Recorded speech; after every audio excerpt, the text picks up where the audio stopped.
Bon allez, je vais la faire cette vidéo. Ah, un petit chat qui joue de la guitare. Pardon, vous êtes là? Rassurez-moi, vous n'êtes pas comme moi, vous ne procrastinez jamais, n'est-ce pas? Si? D'accord, bah alors on en parle demain. Non, maintenant. Bonjour chers amis managers et bienvenue dans cette nouvelle brève. Aujourd'hui, parlons procrastination et restez bien jusqu'au bout de la vidéo car je vous donnerai une méthode en 5 étapes pour ne plus procrastiner. Oui.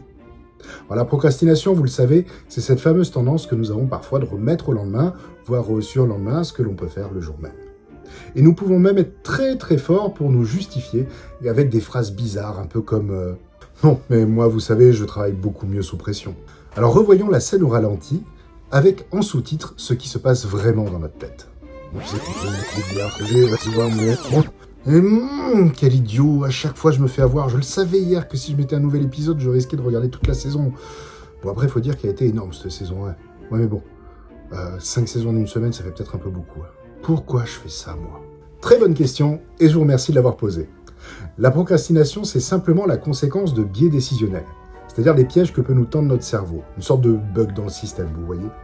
D'ailleurs, je vous avais fait une vidéo sur les biais décisionnels où je vous explique tout en détail, alors c'est ici. Mais en bref, le rôle premier de notre cerveau, c'est de maintenir l'équilibre pour assurer notre survie, que ce soit l'équilibre de nos constantes biologiques, l'équilibre de nos habitudes, ou même l'équilibre de nos croyances. Ici, notre cerveau a le choix entre d'un côté un plaisir immédiat, ou une tâche qui lui paraît simple et routinière, et de l'autre côté, une tâche qui lui paraît au contraire beaucoup plus difficile et fastidieuse. C'est un peu comme si vous lui demandiez « Est-ce que tu préfères une chocolatine ?» Oui, je suis toulousain, alors on dit chocolatine. Eh ben nous, on dit chocolatine! Ce n'est pas le cas des gens civilisés, Anakin. Tu as laissé cette expression des boulangers du Sud corrompre ton cœur. Je reprends. Donc, c'est comme si vous lui demandiez « Cher cerveau, est-ce que tu préfères manger une chocolatine ou faire un triathlon ?» Et là, vous vous précipitez à la boulangerie.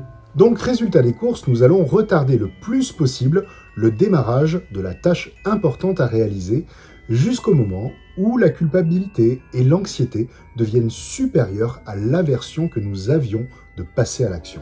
Et donc, nous faisons les choses à la dernière minute avec cette légère saveur de culpabilité et d'anxiété en arrière-goût. Pas terrible, hein, n'est-ce pas? Alors, comment arrêter de procrastiner?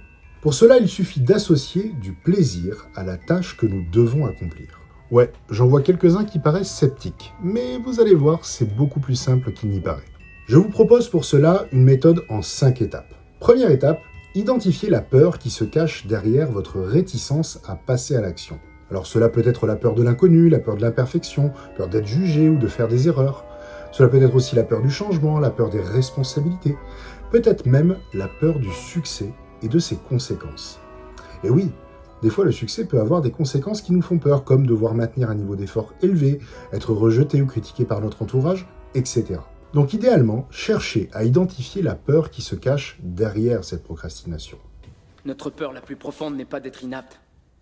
Notre peur la plus profonde est d'avoir un pouvoir extrêmement puissant. Comme je vous l'avais indiqué dans ma vidéo sur l'intelligence émotionnelle, la peur est simplement un signal dont l'objectif premier est la préservation. Donc cela vous permettra de comprendre ce que vous souhaitez préserver inconsciemment. Deuxième étape, découpez cette tâche qui vous paraît importante en plusieurs petites tâches qui vous paraîtront plus digestes. Vous connaissez sûrement l'expression « un éléphant se mange une bouchée à la fois ».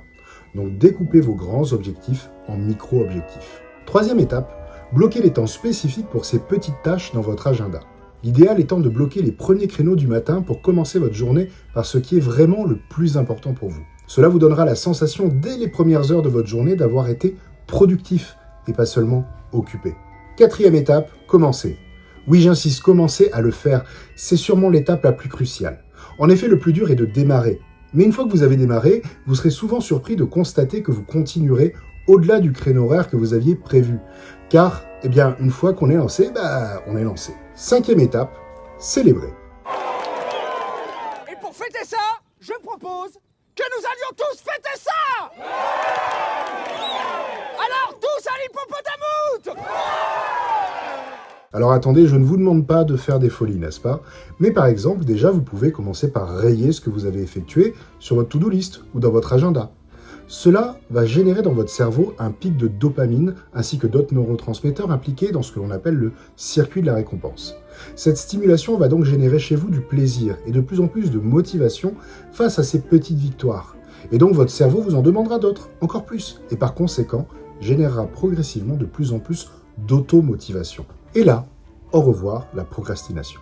Alors pour renforcer ce processus, vous pouvez même aller encore plus loin et y associer un petit rituel plaisir. Par exemple, quand vous avez fini votre petite action du matin, vous pouvez vous offrir une pause avec un bon café, un carré de chocolat, ou même ce que vous voulez d'autre, peu importe. L'important est d'envoyer à votre cerveau un signal de récompense pour qu'il ait envie de recommencer.